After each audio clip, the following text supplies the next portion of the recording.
नवाचार के माध्यम से नए उद्योग आएंगे, ऐसा मेरा विश्वास है। लेकिन मात्र उद्योग नहीं, मात्र छोटा व्यापार नहीं, बल्कि आज अमेठी को इस बात का भी अभिमान है कि एक तरफ 4,570 करोड़ का लोन हमारे अमेठी के किसान भाई, किसान परिवार प्राप्त कर चुके हैं। उसी श्रृंखला में अमेठी के इतिहास में पहली बार किसान की मांग पर गौरीगंज में खेत का अपना रैक उतरा खाद का, साथ ही सॉइल टेस्टिंग लैब, कृषि विज्ञान केंद्र, ये सारी सुविधाएं हमको देने वाले नेता का नाम नरेंद्र मोदी है। और आज विकसित भारत संकल्प यात्रा में हमने जिला प्रशासन के सौजन्य से, उनके सहयोग से ये सुनिश्चित किया है कि अब हर न्याय पंचायत में ड्रोन के माध्यम से किस प्रकार से फर्टिलाइजर का उपयोग होगा, पशुपालन में किस प्रकार से देखभाल की जाएगी, वैक्सीनेशन की पशु की उसकी व्यवस्था होगी, हॉर्टिकल्चर में किस प्रकार से व्यवस्था होगी। और हाल ही में हमने राजेश जी के साथ सभी जो व्यापार मंडल हैं उनकी भी एक छोटी बैठक की है कि अमेठी अब एग्रो प्रोसेसिंग में खेती और एग्रीकल्चर के साथ साथ बिजनेस दोनों के समन्वय से कैसे एक्सपोर्ट का धीरे धीरे हम लोग इसको एग्रो हब बनाएंगे। ये संकल्प हम सब लें तो मुझे लगता है मात्र बड़ा व्यापार, बड़ी फैक्ट्री नहीं, बल्कि छोटे स्तर पर प्रोसेसिंग के माध्यम से किसान और छोटा व्यापार भी अमेठी में पनप सकता है। आज गोविंद जी ने अपने उद्बोधन में कई योजनाओं का उल्लेख किया। एक महिला होने के नाते गोविंद जी, मुझे सबसे ज्यादा कष्ट इस बात का था कि ये क्षेत्र ऐसा है अमेठी रायबरेली जहां पर सत्ता की बागडोर एक महिला के हाथ में थी और जिन्होंने रिमोट से प्रधानमंत्री चलाया, लेकिन अमेठी में 3,92,000 परिवारों को शौचालय से वंचित रखा। और एक भाई के नाते, एक संरक्षक के नाते नरेंद्र मोदी ने गरीब परिवार की बहु बेटियों की जो इज्जत और जो सम्मान को बढ़ाने का काम किया है, उसके लिए हम जितना आभार माने उतना कम है। आज राम प्रसाद जी हमारे भाजपा के अध्यक्ष यहाँ विराजमान है। हम सब का भाजपाइयों का ये गौरव है कि अमेठी में 3 लाख किसान अब ऐसे हैं जिनके बैंक के खाते में सालाना 6,000 रुपया जाता है। ये वो अमेठी है जहां कमल का फूल खिला तो 3 लाख किसानों के बैंक के खाते में सालाना 6,000 रुपया गया है। और ये वही अमेठी है जिसने कांग्रेस के राज में सम्राट साइकिल के नाम पर किसानों की जमीनों को लुटते देखा। आज हमारा ये सौभाग्य है कि प्लांट का तो विस्तार हुआ ही, लेकिन जैसे राजा बाबू इससे पहले विकसित भारत यात्रा में कह रहे थे, अमेठी ने वो दिन देखे जब साहूकार को या किसी बड़े आदमी को गैस की एजेंसी मिल जाती थी, लेकिन गरीब को गैस का सिलेंडर नहीं मिलता था। अभी अभी मैंने किसी न्यूज चैनल पर देखा है, प्रधानमंत्री जी अयोध्या गए तो एक ऐसी बहन के घर गए जिसको उज्ज्वला की सौगात मिली। वो शायद 10 करोड़ तक उज्ज्वला लाभार्थी अब देश में हो चुके हैं, ऐसी बहन के घर वो गए हैं। प्रधानमंत्री मोदी ने कहा है कि बहन सिर्फ चूल्हा चौके तक सीमित नहीं रहेगी, अब ड्रोन भी चलाएगी। ये ड्रोन कोई भाई चला रहा होगा, उसको बोलना चाहती हूँ बहुत ही जल्द अमेठी में समूह की बहन भी ड्रोन चलाने का सामर्थ्य रखती है, वो भी देखने को हमें मिलेगा। इसी प्रकार से अमेठी की क्षमता में वृद्धि होती रहे, चाहे वो इंडियन ऑयल की क्षमता हो या साधारण नागरिक की क्षमता हो। हम सभी नागरिक भाई और बहन और संगठन से संबंधित सभी कार्यकर्ता प्रधानमंत्री जी तक हमारी आवाज पहुंचे, इतनी तेज हम लोग जोरदार ताली बजाकर उनका आभार व्यक्त करके, उनका अभिनंदन करके मैं अपनी वाणी को विराम देती हूँ। जय हिंद, जय भारत। हम सब प्रधानमंत्री जी जुड़े कार्यक्रम से, उसके लिए आतुरता से बाट देख रहे हैं, लेकिन आप सब जानते हैं कि सुबह से प्रधानमंत्री जी अयोध्या जी में हैं, जहां पर रोड शो में लोगों की भीड़ उमड़ पड़ी। फिर सुनने में आया प्रधानमंत्री जी एक बहन के यहाँ गए जो उज्ज्वला लाभार्थी हैं, उनसे मिले। निषाद परिवार में भी प्रधानमंत्री जी का एक वहां पर एक विजिट हुई, जिसमें सुनने में आया है कि उन्होंने उस निषाद परिवार को जो प्राण प्रतिष्ठा होने वाली है 22 तारीख की, उसमें उनको आमंत्रित किया है। तो चूंकि प्रधानमंत्री जी अयोध्या जी में अभी हैं, चाहे वो अमृत भारत या वंदे भारत की ट्रेन हो, चाहे यहाँ पर बॉटलिंग प्लांट का विस्तार हो, जहां जहां उनके पग पड़े हैं वहां वहां विकास का कमल खिला है। मैं तो आशावादी हूँ कि राजा बाबू आप थोड़ा जादू चलाइए कि प्रधानमंत्री जी पुनः 2024 के चुनाव से पहले अमेठी आए, हम सबको आशीर्वाद दें। ये जिम्मेदारी राजा बाबू आपको देते हैं। धन्यवाद। 4 साल के सांसद हैं, 40 साल वालों को तो पहले हिसाब बताओ। बुद्धि खुल गया। ये कहना उचित है कि अमेठी के इतिहास में पहली बार AK-203 की जब फैक्ट्री का एक न्योता आया, एक सौगात आई, तो किसी ने ये कल्पना नहीं की होगी कि प्रत्यक्ष रूप से भारतीय सेना की सेवा देने का एक बहुत बड़ा पुण्य अवसर अमेठी की इस धरा को मिलेगा।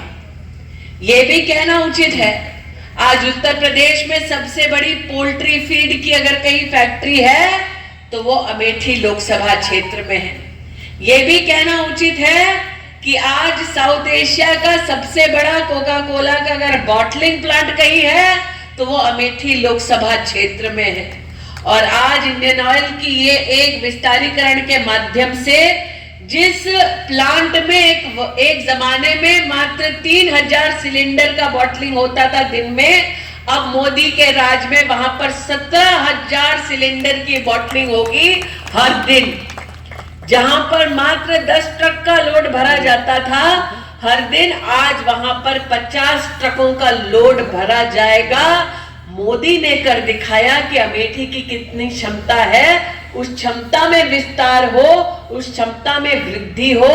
इसलिए आज हमको संकल्प लेना है कि बड़े व्यापार तो हम देख रहे हैं, लेकिन आज इस मंच पर छोटे व्यापारी को अगर सहयोग दिया जाए तो उसका छोटा व्यापार कितना बड़ा स्वरूप ले सकता है, उसका एक उदाहरण इसी मंच पर बैठा है राजेश अग्रवाल कि अमेठी की एक संकरी गली में घर में बैठकर मसाला पीसता था एक व्यक्ति, और आज जिला पंचायत अध्यक्ष तो है ही, लेकिन देश के सबसे जो नामचीन मसालों की कंपनी है उनमें से एक कंपनी का नाम अमेठी के ही एक सुपुत्र के कर कमलों द्वारा सृजित एक कंपनी को ये खिताब मिला है।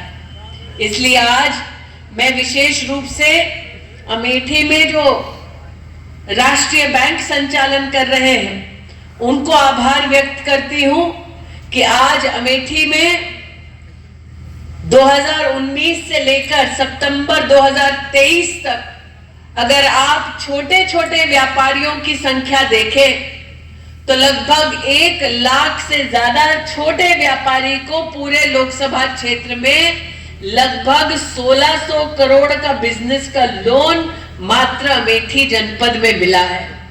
अगर हम किसान की बात करें तो साल 2000 में अगर किसी से हम ये कहते हैं कि हम अमेठी के हैं तो उनको लगता कि हम एक ऐसे विकसित लोकसभा क्षेत्र के निवासी हैं जहां पर कोई भी विकास के संदर्भ में मानस को कमी शायद नहीं होगी।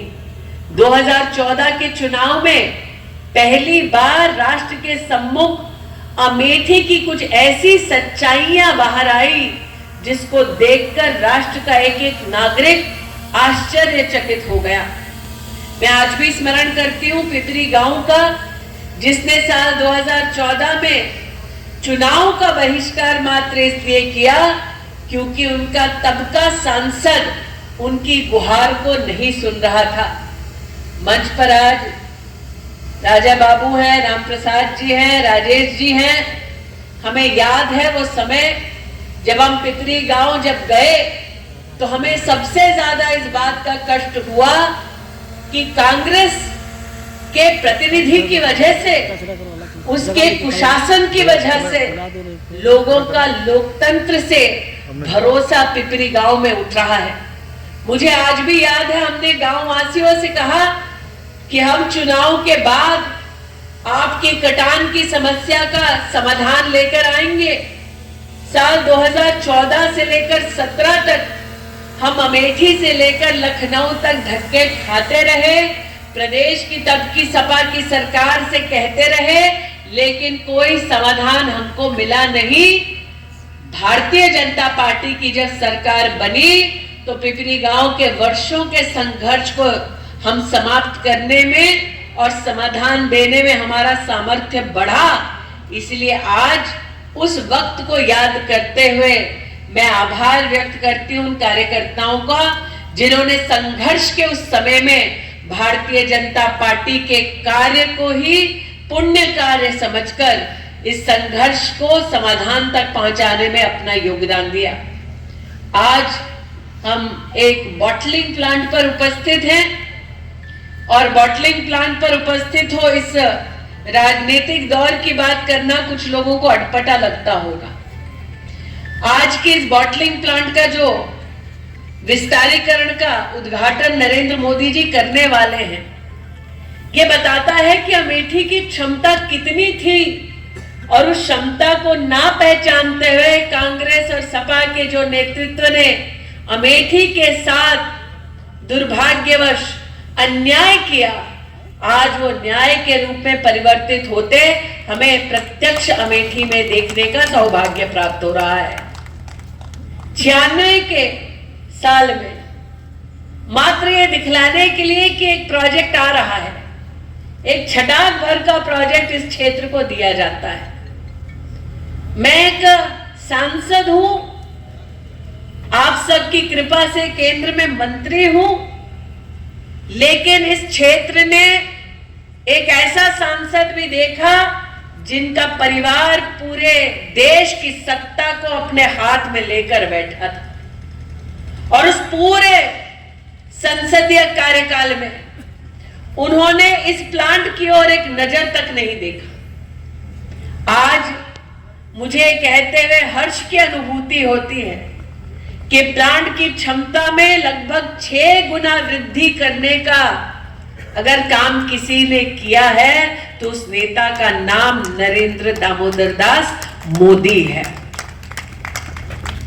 आज देश के प्रधान सेवक नरेंद्र मोदी जी के उद्बोधन का आज न सिर्फ अयोध्या जी बल्कि उत्तर प्रदेश राममय हो चुका है, राष्ट्र राममय हो चुका है। इसलिए इस मंच से आप सभी को आगामी अंग्रेजी नववर्ष की नहीं बल्कि 22 जनवरी को जो 500 साल का इंतजार खत्म होगा उसके लिए हार्दिक शुभकामनाएं और अभिनंदन प्रेषित करते हैं।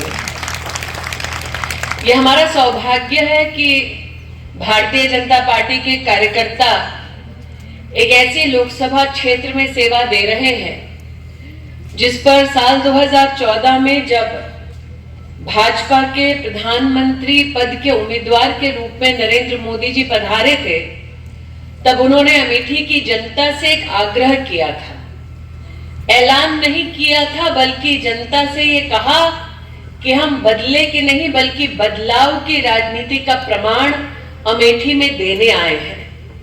साल 2014 का वो चुनाव मंचस्थ उपस्थित महानुभाव और मेरे सम्मुख बैठे भारतीय जनता पार्टी के वरिष्ठ कार्यकर्ता और नेताओं को स्मरण होगा।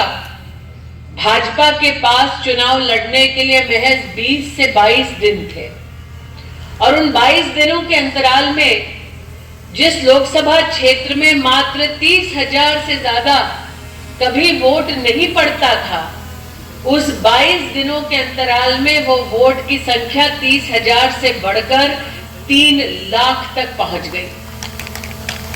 ये भाजपा के कार्यकर्ताओं का परिश्रम था और जनता का हमें संकेत था, संदेश था कि अगर भारतीय जनता पार्टी नरेंद्र मोदी के उस संकल्प को धरातल पर उतार देगी तो अमेठी की पुण्य जनता भारतीय जनता पार्टी के एक उम्मीदवार को अमेठी में सेवा का मौका देगी।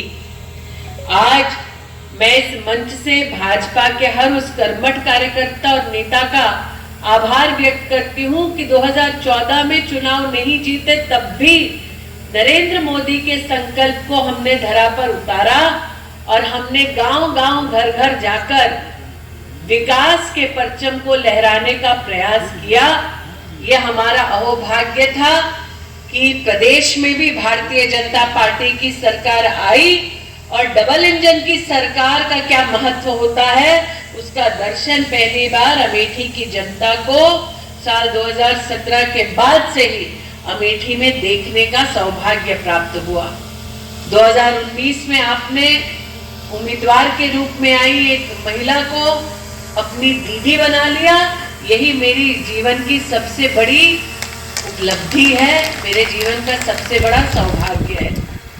लेकिन जिस बदलाव की चर्चा हमारे देश के प्रधान सेवक कर रहे थे, उस बदलाव को अमेठी में किस तरह से भाजपा ने परिभाषित किया, आज प्रधानमंत्री जी के जुड़ने से पहले मैं आपके सम्मुख वो 2-3 बिंदु रखना चाहती हूँ। 2014 के चुनाव से पहले से विकास के कई कार्यों को राष्ट्र को समर्पित करने के साथ साथ माननीय प्रधानमंत्री जी ने अमेठी त्रिशुंडी में इंडियन ऑयल के बॉटलिंग प्लांट का विस्तार किया। 160 करोड़ की लागत से इस प्लांट की कैपेसिटी में 6 गुना वृद्धि हमारी क्षेत्रीय अर्थव्यवस्था को और भी सुदृढ़ करने का एक सराहनीय प्रयास है। प्रधानमंत्री मोदी जी के नेतृत्व में अमेठी में साल 2019 से लेकर सितंबर 2023 तक लगभग 1 लाख से ज़्यादा छोटे व्यापारियों को बैंकों के माध्यम से लोन 1600 करोड़ लगभग मिल चुका है। कृषि के क्षेत्र में किसान भाई किसान परिवारों को 2019 से लेकर सितंबर 2023 तक बैंकों के माध्यम से 4,500 करोड़ रुपया ऋण मिल चुका है।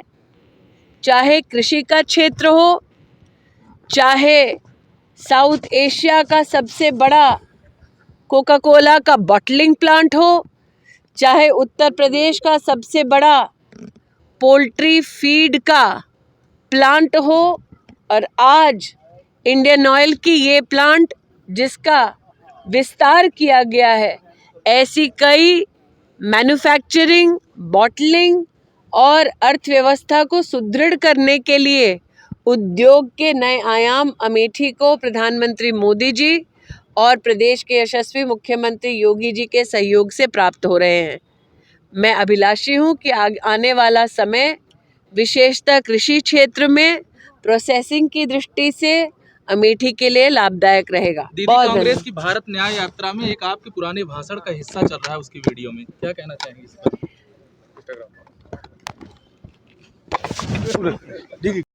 से विकास के कई कार्यों को राष्ट्र को समर्पित करने के साथ साथ माननीय प्रधानमंत्री जी ने अमेठी त्रिशुंडी में इंडियन ऑयल के बॉटलिंग प्लांट का विस्तार किया। 160 करोड़ की लागत से इस प्लांट की कैपेसिटी में 6 गुना वृद्धि हमारी क्षेत्रीय अर्थव्यवस्था को और भी सुदृढ़ करने का एक सराहनीय प्रयास है। प्रधानमंत्री मोदी जी के नेतृत्व में अमेठी में साल 2019 से लेकर सितंबर 2023 तक लगभग 1 लाख से ज़्यादा छोटे व्यापारियों को बैंकों के माध्यम से लोन 1600 करोड़ लगभग मिल चुका है। कृषि के क्षेत्र में किसान भाई किसान परिवारों को 2019 से लेकर सितंबर 2023 तक बैंकों के माध्यम से 4,500 करोड़ रुपया ऋण मिल चुका है। चाहे कृषि का क्षेत्र हो, चाहे साउथ एशिया का सबसे बड़ा कोका कोला का बॉटलिंग प्लांट हो, चाहे उत्तर प्रदेश का सबसे बड़ा पोल्ट्री फीड का प्लांट हो, और आज इंडियन ऑयल की ये प्लांट जिसका विस्तार किया गया है, ऐसी कई मैन्युफैक्चरिंग, बॉटलिंग और अर्थव्यवस्था को सुदृढ़ करने के लिए उद्योग के नए आयाम अमेठी को प्रधानमंत्री मोदी जी और प्रदेश के यशस्वी मुख्यमंत्री योगी जी के सहयोग से प्राप्त हो रहे हैं।